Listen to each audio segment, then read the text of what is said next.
ग्रंथ आहे, कारण श्रीकृष्णाची वाङ्मयीन मूर्ती आहे. ग्रंथ नव्हे हा श्रीकृष्ण असं आरतीमध्ये म्हटलं गेलेलं आहे. तर आता हा कसा आहे, प्रवृत्ती आणि निवृत्ती या दोन्ही मार्गांसाठी उपयुक्त असलेला हा भागवत ग्रंथ आहे. प्रवृत्ती म्हणजे काय आणि निवृत्ती म्हणजे काय? निवृत्ती म्हणजे काय, जे योगी आहेत, जे संन्यासी आहेत, जे परमहंस आहेत, त्यांच्यासाठी हा तितकाच उपयुक्त आहे.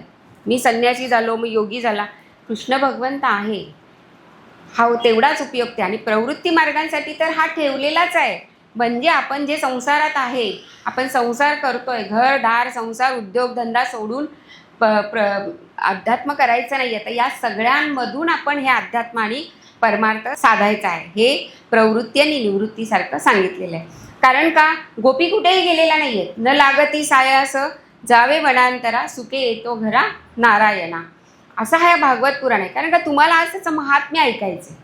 भागवत पुराण कसं आहे, का आहे, तो का ऐकायचा आहे, हे सगळं चाललंय. सकल दुःखांची निवृत्ती करणारा, परमानंदाची आनंद प्राप्त करून देणारा, मी कोण आहे, मी कशासाठी जन्माला आलोय, मला काय करायचंय, मी दुःखी का आहे, हे सगळं सांगण्याची उत्तरं या भागवत ग्रंथामध्ये आपल्याला मिळतात. आपला अहंकार कसा जातो ते या भागवतामधून आपल्याला कळतं. म्हणजे मरणाची भीती नष्ट होते. भागवत रामायण आपल्याला जगायला शिकवतं, तर भागवत मरायला शिकवतं. तुम्ही म्हणाल मरायचं म्हणजे काय, फाशी घेऊन काय खाऊन वगैरे नाही. मरताना भगवंताचं नाम तुमच्या मुखात कसं येईल हे सांगणारा एकमेव ग्रंथ म्हणजे श्रीमद भागवत ग्रंथ. गोपाल कृष्ण भगवान की जय. ज्ञान, भक्ती आणि वैराग्य या तिघांचा त्रिवेणी संगम म्हणजे श्रीमद भागवत. ज्ञान म्हणजे काय, 3 प्रकारचं ज्ञान आहे. स्वस्वरूपाचं ज्ञान, जगताचं ज्ञान आणि ब्रह्मज्ञान. स्वस्वरूपाचं ज्ञान म्हणजे काय, मी कोण आहे. आता जर आपल्याला सहजासहजी आपण विचारले की तुम्ही कोण आहात, तर आपण कार्ड देतो, मी अमुक अमुक आहे. मी सुद्धा तेच करते, जरी भागवत सांगत. पण तसं नाही आहे. तुम्हाला आतून हे कळलं पाहिजे की अहम ब्रह्मस्मी, म्हणजे मी कोण आहे, तर मी भगवंताचा अंश आहे. हे जेव्हा आपल्याला समजतं, हे झालं स्वस्वरूपाचं ज्ञान. आणि जगताचं ज्ञान म्हणजे काय, ब्रह्मसत्य जगत मिथ्या. हे जे जग आहे हे सगळं स्वप्न आहे, हे नष्ट होणार आहे, हे शाश्वत नाही आहे. हे कळण्याचं जेव्हा ज्ञान येतं त्याला म्हणतात जगताचं ज्ञान. कारण कसं आहे की भगवंत हा कोणत्या ना कोणत्या प्रकारे आपल्यामध्ये असतो, पंचमहाभूतांमध्ये असतो, आणि तोच एक सत्य आहे. हे जग सगळं नष्ट होणार आहे. आपण सुद्धा बघा ना, लहानपणी कसं असतो, तरुणपणी कसं असतो, आणखीन थोड्या दिवसांनी कसं दिसतो, म्हातारपणी तर किती वेगळे दिसतो. म्हणजे बदल आपल्यात होत असतो, पण भगवंतामध्ये बदल होत नाही. हे ज्ञान जे होणं म्हणजे जगताचं ज्ञान होणं. ब्रह्मज्ञान म्हणजे बस अहम ब्रह्मस्मी, की मी जे आहे तो, माझं शरीर हे शरीर आहे, केवळ देह आहे, पण खरा जो मी आहे तो आत्मा आहे. नैनं चिंतन्ति शस्त्राणी सांगितलेले ना भागवत गीतेमध्ये. तर हा भगवंत आज आहे, उद्या म्हणजे काल होता, आज आहे, उद्याही आहे. या वैशिष्ट्याचं ज्ञान होणं म्हणजे ब्रह्मज्ञान. आणि ब्रह्मज्ञान होण्यासाठी गुरूंची जास्त आवश्यकता असते. किंबहुना तुम्ही अनेक वेळा जेव्हा श्रवण भक्ती कराल तेव्हासुद्धा हे ज्ञान तुम्हाला होतं. कारण ब्रह्मज्ञान जेव्हा होतं तेव्हा एखाद्या श्वानामध्ये सुद्धा भगवंत दिसतो. नामदेवरायांना जेव्हा गुरूंची कृपादृष्टी प्राप्त झाली तेव्हा ते एका श्वानाच्या मागे भाकरी घेऊन पळत होता. अरे थांब जरा, त्याला तूप लावून घे. म्हणजे त्यांना त्याच्यामध्ये भगवंत दिसला. भगवंत प्रत्येकामध्ये दिसणं, प्रत्येक प्राण्यामध्ये, प्राणीमात्रांमध्ये दिसणं, ह्याला म्हणतात ती कृपादृष्टी आणि ब्रह्मज्ञान. दुसरी आहे भक्ती. भक्ती म्हणजे काय, तर भागवत हे श्रीमद भागवत हे भक्तीचं शास्त्र आहे. तसंच ते मुक्तीचं पण शास्त्र आहे, ते पुढे कळेल तुम्हाला.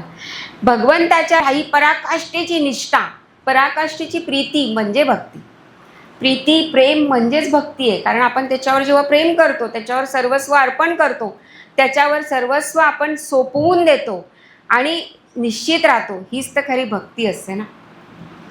खूप भक्तीची उदाहरणं आहेत आपल्याकडे. आणि तुम्ही जी आत्ता भक्ती करताय ती अतिशय महत्त्वाची भक्ती करताय, जी श्रवण भक्ती आहे. कारण आपल्याकडे नवविधा भक्ती आहेत. नवविधा भक्तींमध्ये सगळ्यात श्रेष्ठ आणि प्रथम येणारी भक्ती जी आहे ती श्रवण भक्ती आहे. श्रवणम कीर्तनम विष्णुस्मरणम पादसेवनम अर्चनम वंदनम सख्यम दास्यम आत्मनिवेदनम, या सगळ्या भक्तींचे प्रकार आपल्याला श्रीमद भागवतामध्ये पाहायला मिळतात. कारण नवम स्कंदानंतर दशम स्कंदामध्ये भगवंत अवतार धारण करतात. मग या नवविधा भक्ती या नवम स्कंदामधून आपल्याला पाहायला मिळतात. कारण श्रवण भक्ती कोणी केली? परीक्षिताने श्रवण भक्ती करून स्वतःचा उद्धार केलेला आहे. कीर्तन भक्ती शुकमुनींनी केलेली आहे. विष्णू स्मरणम प्रल्हादाने केलेली आहे. पादसेवनम आपल्या महालक्ष्मी आहेत. अर्चन भक्ती ही पृथुराजाने केलेली आहे. वंदनम भक्ती अक्रूराने केलेली आहे. दास्य भक्ती आपले हनुमंतराय आहे, सख्य अर्जुन आहे. आणि आत्मनिवेदन ही बळीराजाने केलेली भक्ती आहे. हा सगळ्यांचा आपण ऐकणार आहे ह्याच्यामध्ये. तर अशी ही भक्ती, या भक्तीची जोड तुम्हाला जेव्हा मिळते, ज्ञान आणि भक्ती, आणि ह्याची जोड मिळाल्यानंतर तुमच्याकडे येतं ते वैराग्य. वैराग्य म्हणजे काय? उगीचच भगवी कपडे आणि हे कपडे घालून कुठेही जाऊन बसणं असं नाही. वैराग्य म्हणजे मोहाचा क्षय, मोक्ष. मोहाचा क्षय, मोह नाहीसा होणं. नाही मिळालं ठीक आहे, मला आज हे हवं होतं, नाही मिळालं ठीक आहे, ही जेव्हा भावना आपल्याकडे येते ना, हेच वैराग्य. माझी खूप आधीपासूनची ओरिजिनल पैठणी आहे. सून मागते, देऊ की नको? कारण तिचं काही नीट नसतं. आजकालच्या पोरी लग्नाला जाते, काहीतरी झांडेल, काहीतरी देऊन टाका, सोडून द्या मोह. आता हे साडीचं का सांगितलं? कारण मी पण स्त्रीच आहे. हा जो मोह आहे ना, हा खूप साधना केल्यानंतर हा जातो बरं का. तर ऐकून तो जातोच आपल्याकडून. किंबहुना अगदी छोटंसं उदाहरण सांगितलं तर स्वयंपाकघरातलं चहाचं भांडं आणि दुधाचं भांडं. हे भांडं दुधाचं आहे, याच्यात चहा का केला? जाऊ दे, तिचा संसार आहे, एकदा सांगा, नंतर चूक केली, तिला हळूहळू कळेल. हा जो मोह, हे जे वैराग्य, कारण आपल्या घरापासून आपण ही सुरुवात केली पाहिजे. बाहेर जाऊन आपल्याला वैराग्याचा काही दाखवायचं नाही. आपल्या घरापासून, ठीक आहे, आज मला हे आवडत होतं पण मला नाही केलं, तिने नाही ऐकलं, ठीक आहे. करायला जेव्हा आपल्याला येतं तेव्हा ते झालं वैराग्य. मग असा ज्ञान, भक्ती आणि वैराग्य यांचा त्रिवेणी संगम म्हणजे श्रीमद भागवत पुराण आहे. भागवत पुराण आणखीन काय सांगतं? तर नरदेहाची सार्थकता. हा जो नरदेह आपल्याला मिळालेला आहे, हा साधा सुद्धा नाही आहे, हा खूप महत्त्वाचा आहे. बघा, आपण रोज रील बघतो, मी पण रात्री रील बघते, काय घडलंय काय नाही. आता काल एकाने कोणी आत्महत्या केली, लगेच फास लावून घेतात. मध्ये तर काय छोटंसं बाळ होतं, मोबाईल बघू नको म्हणून त्याने आत्महत्या केली. यांना कळलं पाहिजे की तुम्हाला जो देह मिळाला आहे हा किती महत्त्वाचा आहे. आता तुम्ही ऐकल्यानंतर तुम्ही सांगणारच की नाही. कारण कसं आहे की गर्दीपेक्षा दर्दी महत्त्वाचे असतात. 10 जणांनी जाऊन 10 लोकांना सांगितलं तरी त्याची सार्थकता होते. एवढा अमूल्य देह मिळालाय, तो जपाव, त्याची सार्थकता करा. कारण 84 लाख योनींमधून आपल्याला हा देह मिळालेला असतो. सोपा नसतो हा. जेव्हा पाप आणि पुण्याची समतोलता होते तेव्हा हा देह आपल्याला मिळतो. फार कष्टाने मिळालेला असतो हा देह.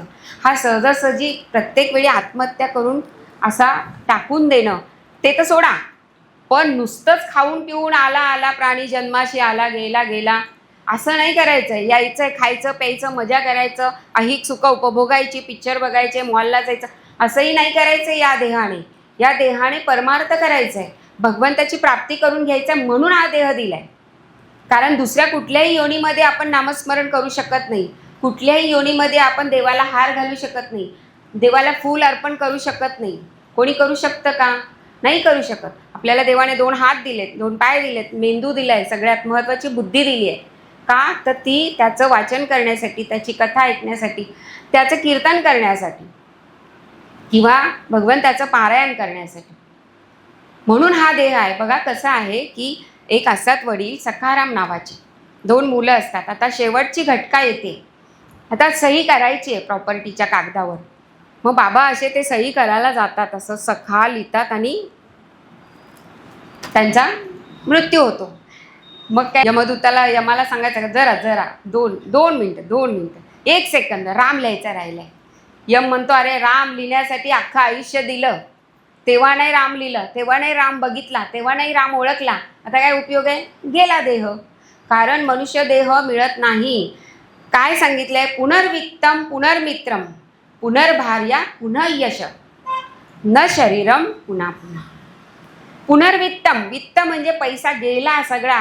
कोरोनामध्ये किती जणांची देहाची तर झालीच अवस्था, पण किती जणांचे बिझनेस गेले, किती जणांचा पैसा गेला, पण परत भरून काढला. परत भरून आला, परत काहीतरी छोटा मोठा कामधंदा करून मिळवू शकलो, पण आत्महत्या करून तो होणार आहे का? नाही. पुनर्वित्तम पुनर्मित्रम, मित्र एखादा सोडून गेला, एखाद्याची भांडण झालं तरी नवीन मित्र, अगदी कोण नसला तरी आपला सखा आपला भगवंत असतोच. पुन्हा मित्र मिळेल, पुनर्भार्या, पत्नीसुद्धा दुसरी मिळू शकते. पुनर्यश, एकदा अपयश झाला पण ते यश तुम्ही मिळवून आणू शकता तुमच्या जोरावर. न शरीरम पुन्हा पुन्हा, शरीर तुम्हाला पुन्हा मिळणार नाही, कारण 84 लक्ष योनीमधून फक्त 4 लाख योनी मनुष्य योनी आहेत. 80 लाख योनी बघा कुठल्या आहेत. याच्यामध्ये 20 लाख आहेत ते पशुपक्षी आहेत, 11 लाख आहेत ते कृमी कीटक आहेत, 10 लाख आहेत भूचर खेचर आहेत, 9 लाख जलचर आहेत आणि 30 लाख स्थावर पर्वत आहेत, वृक्ष आहेत. काही काही खूप वर्षांपासून असतात बघा. जेव्हा आपण अंदमान निकोबारला जातो तिथे सुद्धा एक पिंपळाचं झाड आहे, म्हणजे ती कुठली तरी योनी आहे, कुठले तरी तो जन्म मिळालेला आहे. म्हणजे या सगळ्यातून जाऊन त्या 4 लाखामध्ये आपला नंबर लागलेला आहे आणि या नंबर लागलेल्या देहाची सार्थकता आपण अशा प्रकारे परमार्थ साधून केली तर त्याचं खूप मोठं फायदा आपल्याला मिळू शकतो. 3 गोष्टी बघा लवकर मिळत नाही: मुमुक्षत्व, मनुष्यत्व आणि सत्संग. आता मनुष्यत्व म्हणजे काय? तर मनुष्यत्व हा असं सांगितलं म्हणजे मनुष्य जन्म, म्हणजे जो नरदेह, जो शरीर आपल्याला मिळालं आहे, त्याला असं सांगितलंय की आंधळ्याच्या टाळीमध्ये कावळा सापडणं. कसं असतं की एक राजा सांगतो की अरे आपण सगळ्यांची जनगणना करतो, आपण कावळ्यांची जनगणना कधी केलेली नाहीये, करूया का? हां, करूया. मग आता सगळ्यात जास्तीत जास्त जो कावळे माझ्याकडे आणेल, सांगेल, त्याला मी फार मोठं बक्षीस वगैरे देणार, असं त्यांनी दवंडी पिटवली जाते. आता इथे एक दिवस तो आंधळा असतो, त्याला काही दिसत नसतं, तो आपल्या नदीत पोहायला जातो आणि चुकून असा वरती करताना त्याच्या टाळीमध्ये कावळा येतो. त्याला इतका आनंद होतो की अरे राजाने सांगितलं, म्हणजे मला डोळे नसताना सुद्धा, माझी कुवत नसताना सुद्धा मला कावळा भेटलाय, मग मला आता बक्षीस मिळणार, पण थांबा अजून एक मिळू दे. म्हणून तो काय करतो, तो कावळा आपल्या बगलेत ठेवतो आणि दुसरा कावळा शोधायला हात वरती करतो, हा कावळा निघून जातो. म्हणजेच थांबा जरा, माझ्या मुलाचं लग्न होऊ दे, थांबा जरा नातवंड होऊ दे, थांबा जरा नातवाची शाळा होऊ दे, नातवंडाचं लग्न होऊ दे. हे जे करत असतो ना, हे आंधळ्याच्या टाळीत सापडलेला आपला देह आपण घालवत असतो. जेव्हा वेळ मिळेल, जसा वेळ मिळेल, जसं आपल्याला मिळेल तसं परमार्थ आपण करायचे, तशी साधना करायची, नामस्मरण करायचे. आज कोणी नाही, लगेच चला आज सुट्टी आहे. बघा अशा किती जणी आहेत की आज माझ्या सुनेला सुट्टी आहेत, लगेच कथेला आले, आता नातवंड सांभाळायचं नाही. असा तुम्ही त्याचा उपयोग घ्या, कारण आंधळ्याच्या टाळीमध्ये जसा नरदेह सापडतो आणि तो निघून जातो, तसा हा कधी निघून जातो आपल्याला कळत नाही. म्हणून परमार्थाची ओढ लावून घ्यायची. दुसरं आहे मुमुक्षत्व. मुमुक्षत्व म्हणजे काय? तर मुक्तता. मुक्तता म्हणजे काय? अगदी मरण विरणं वगैरे नाही बरं का. म्हणजे आपल्याला मुक्त होण्यासाठी भगवंत बसलेला असतो, म्हणजे आपल्याला जे काय हवं आहे भगवंत जो देणार आहे. कसं एका जेलमध्ये, कारावासामध्ये राष्ट्रपती येणार असतात. आता राष्ट्रपती येणार म्हणून सगळी छान अशी तयारी झालेली असते आणि त्यांनी सांगितलेलं असतं की आज जो कोणी काही मागेल त्याला मी देणार, आज राजा उदार आहे. तर मग सगळे असे लाईनीत उभे राहतात वगैरे. याच्यामध्ये पहिला जो कैदी असतो तो येतो. काय बाबा कसं चाललंय तुझं, काय झालं? मला ना 15 वर्षाची शिक्षा झाली होती, 14.5 वर्ष झालेली आहेत. बरं, मग काय म्हणतो तू, कसं काय, काय हवं आहे तुला? मला ना 3 रोट्या पुरत नाहीत, तर थोड्या रोट्या, ह्याला उद्यापासून अजून 3 रोट्या द्या, चला पुढे वा. दुसरा येतो, तुझं काय बाबा? मला 3 रोट्या पुरतात, पण मला ना ब्लँकेट एक नाही पुरत, याला उद्यापासून अजून 2 ब्लँकेट द्या, चला. तिसरा येतो, तुझं काय? हे बघा मला 3 रोट्याही पुरतात, मला ब्लँकेटही पुरतं, पण मला मच्छर खूप चावतात, याला मच्छरदाणी द्या. संपलं. राष्ट्रपती निघून गेले. हेच मागण्यासाठी भगवंत बसलेला असतो आपल्या पाठीशी की तू माग, काय माग? तर मला एवढे 1000 हात दे. हात दे म्हणजे काय? 1000 हाताने काय करतो आपण की 1000 हाताने जेवढी पूजा करता येईल अशा प्रकारचे हात मला दे. असे डोळे दे की जिथे मिळेल तिथे मला तुझं दर्शन दे. असे कान दे की प्रत्येक वेळी माझ्या कानावर तुझं भजन पडेल. पण आपण मागतो काय? अन्न, वस्त्र, निवारा, रोटी, कपडा, मकान. मला आज एवढं दे मला. बघा, एकाने जरी सांगितलं असतं की 14.5 वर्ष झालेत, 6 महिने राहिलेत, मला मुक्त करा, केलं नसतं का? त्यांनी शब्द दिला होता, आज जो कोणी काही मागेल त्याला मी देणार, मुक्त होऊन समाजात गेला असता. पण नाही, या छोट्या गोष्टीत आपण अडकलेलो असतो. म्हणून भगवंताकडे मागताना पण अतिशय हुशारीने मागायचं. नाही तर भगवंत म्हणतो हा ठीक आहे घे, पण त्याच्या आजूबाजूला जे काही प्रतिक्रिया असतात त्यासुद्धा लक्षात घ्यायच्या असतात. आता बघा, मला नोकरी मिळू दे, मला नोकरी लागू दे. हो, पण कुठली, कशा प्रकारची? तुम्ही जर इंजिनियर असाल आणि तुम्हाला जर चपरासीची नोकरी लागली तर भगवंत बोलले तू नोकरी मागितली, तुला दिली. म्हणून देवाकडे पण मागताना व्यवस्थित छान, अगदी तुम्हाला जर संकल्प करायचा असेल तर लिहून घ्यायचं आणि ते लिहिलेलं वाचायचं आणि बघायचं त्याच्यात काही चुकत नाही ना, असं छानपैकी मागायचं. कारण आपण त्याच्याशिवाय कुठे जाणार आहे? मागायचा हक्क आहे आपला, बाप आहे तो, आपला जगतपिता आहे तो, माऊली आहे आपली ती. त्याच्यानंतर सत्संग. हे तर तुम्हाला एक कथा माहितीच असेल, व्हॉट्सअपवर पण आलेली होती मागे, की नारद मुनी भगवंतांना विचारतात की सत्संग म्हणजे काय हो? तर भगवंत म्हणतात मला काय विचारतो, एक काम करतो बघ, तो पोपट आहे ना झाडावर बसला, त्याला विचार. नारद मुनी जातात पोपटांना, पोपटात सत्संग म्हणजे काय? तेवढ्यात तर असं विचारलं पोपट खाली येतो, नारद मुनींच्या पायावर मान टाकतो आणि मरून जातो. घाबरतात नारद मुनी, बापरे हे असं काय, सत्संग विचारलं तर ह्याने प्राण सोडला. भगवंताकडे जातात तर म्हणे तो सरडा आहे त्याला विचार. सरड्याला विचारायला जातो, सरडा सुर खाली येतो, त्यांच्या पायावर पडतो आणि मरतो. परत भगवंताकडे येतात, असं काय होतंय म्हणे. अच्छा असं झालं का? एक काम कर, तो असा लांब एका राज्यामध्ये राजा आहे, त्याला नुकतंच बाळ झालेलं आहे, राजपुत्र झालेला आहे, त्याला जाऊन तू विचार. ठीक आहे, आता उत्तर तर पाहिजे आपल्याला. गेलाय त्या राजाच्या घरी, नुकतंच बाळ जन्माला आलेलं आहे, 2 दिवसाचं वगैरे. आता त्या राजपुत्राला विचारायचं आहे. आता भगवंतांनी सांगितलंय म्हणजे कुठेतरी काहीतरी असणारच ना. पण देवर्षींना माहिती आहे की पहिला पोपट गेलाय, सरडा पण गेलाय, आणि आता राजपुत्र गेला तर हा धरेल मला आणि मारेल. त्यामुळे राजाला काय म्हणतो, राजा मला थोडं तुझ्या बालकाचं भविष्य बघायचं आहे, जरा हितेगुज करायचं आहे, चालेल का? देवर्षींना कोण नाही म्हणणार आहे, साधू संतांना आपण कधी नाही म्हणतच नाही, म्हणजे आता तर छानके देखना पडताय. पण हो म्हणे चालेल, मी जरा थोडंसं लांब घेऊन जातो त्याला. हो जा म्हणे, कारण न जाणो याने पण प्राण सोडला तर आपल्याला धूम टोकायला बरं. आणि तिथे जाऊन मांडीवर विचारतात की हे बालका, सत्संग म्हणजे काय रे?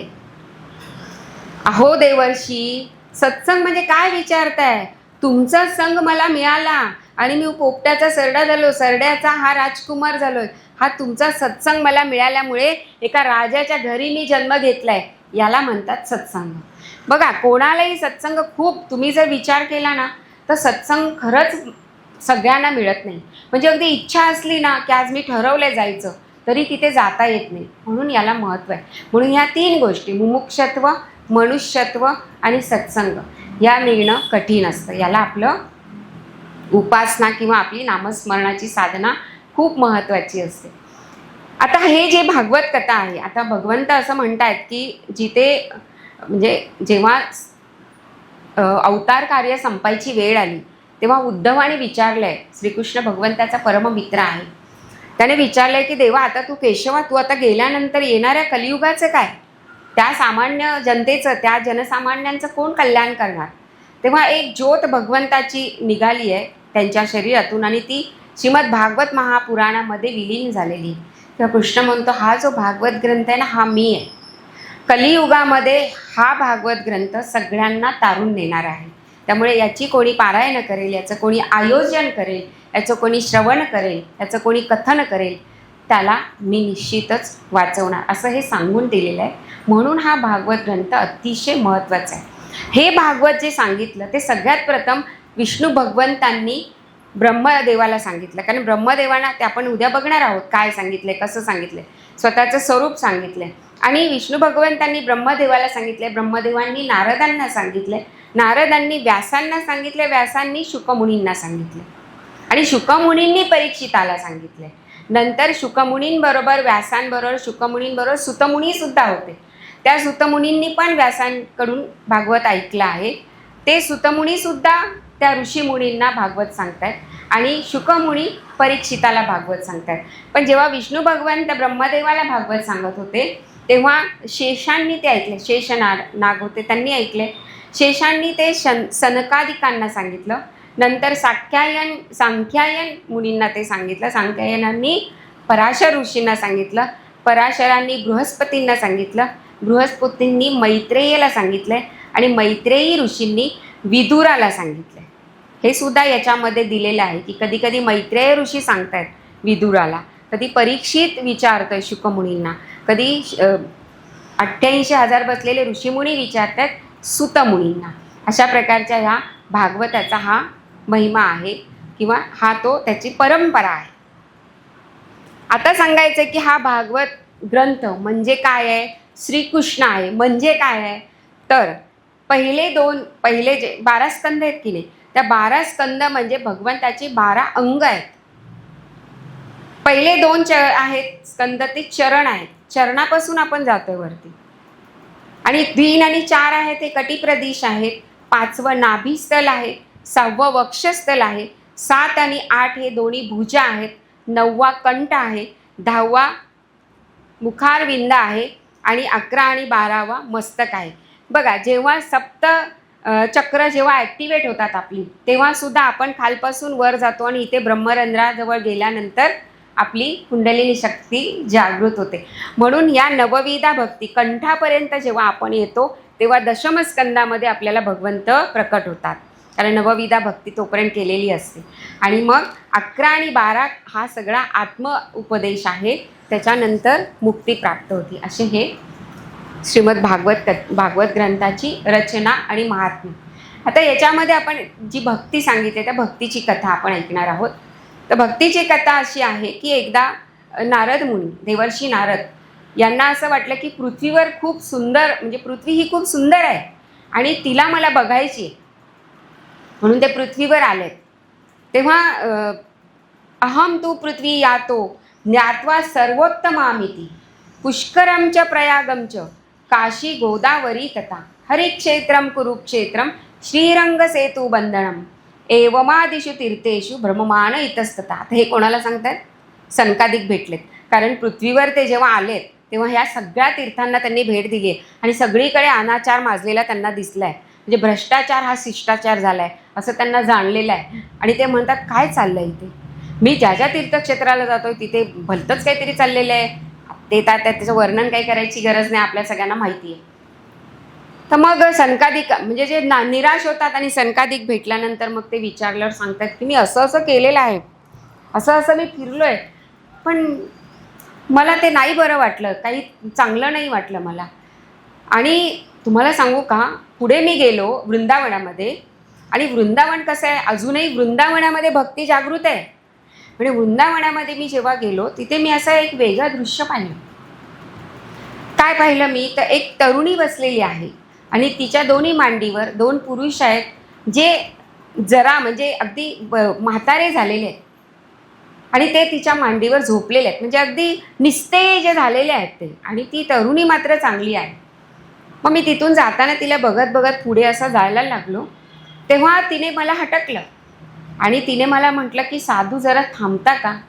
भो भो साधू क्षणम तिष्ठ, भो भो साधू क्षणम तिष्ठ, म चिंतामपि नाशय दर्शनम तव लोकस्य सर्वतागहरम परम. अहो साधू, जरा थांबता का? तुमच्या केवळ दर्शनाने सर्व पापांचा नाश होता, तर जरा मग चित्तानाश, माझं जरा चित्त, मला जे प्रश्न पडलेत ते तुम्ही दूर कराल का? तेव्हा मी तिला विचारलं की ठीक आहे, बघतो, मी प्रयत्न करतो. साधू संत कधीही असे कोणालाही दुर्मुख करत नाही. करतो मी, पण तू कोण आहेस? इथे का बसली आहेस? हे 2 जे तुझ्या मांडीवर झोपलेत ते कोण आहेत? तेव्हा तिने सांगितलं कसं आहे की उत्पन्ना द्रविडे साहम वृद्धी कर्नाटके गता क्वचिन क्वचिन महाराष्ट्रे गुर्जरे जीर्णताम गता. मी की नाही, मी भक्ती आहे. माझी उत्पत्ती कुठे झाली आहे? तर द्रविडमध्ये झाली आहे, कर्नाटकामध्ये माझी वृद्धी झाली, म्हणजे मी मोठी झाले. क्वचिन क्वचिन महाराष्ट्रात कुठे कुठे कुठे मला चांगलं बाळसं आलं, पण गुजरातमध्ये मात्र मी निस्तेज झाली, कारण तो विकासाचा देश आहे. पण आत्ता तसं नाही आहे. आत्ता गुजराती लोक पण अतिशय सुंदर भागवताचं आयोजन करतात. ही भागवत पुराणामधली गोष्ट आहे. मी भक्ती आहे आणि मी असं असं झालेलं आहे. मग हे दोघे जण कोण आहेत? हे माझे पुत्र आहेत. ज्ञान आणि वैराग्य आपण ऐकलं की नाही? ज्ञान आणि वैराग्य ते दोन निस्तेज झालेत कलियुगामध्ये. कारण आपण कलियुगामध्ये नुसतीच भक्ती करतो, नुसत्याच रांगा लावतो, नुसताच जल्लोष करतो. पण का करतो? त्याच्यातून काय प्राप्त होतं, काय ज्ञान मिळतं हे लोकांना माहीतच नाही आहे.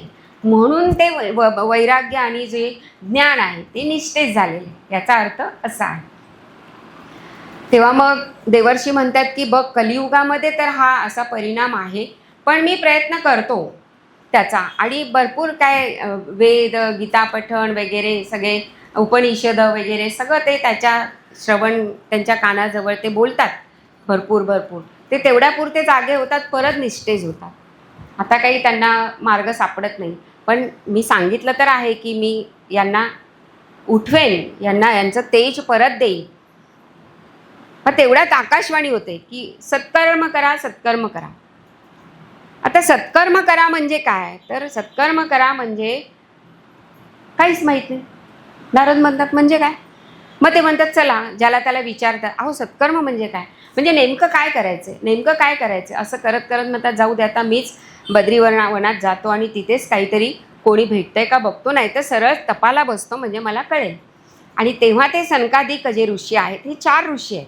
हे भगवंताचे ब्रह्मादेवांपासून झालेले सगळ्यात पहिली उत्पत्ती सनकादिकांशी झालेली आहे.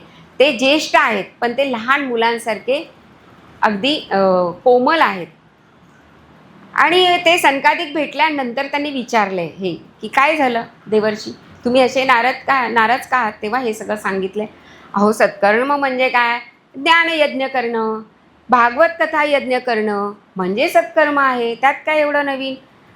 हो, भागवत कथा यज्ञ करून काही होणार आहे का? मी एवढं सगळं वेदपठण केलं, सगळं केलं, उपनिषद सगळं जे काही करायचं ते सगळं केलं, वेद म्हटले त्यांच्यासमोर, त्यांना काही झालं नाही, तर या कथायज्ञाने काय होणार आहे?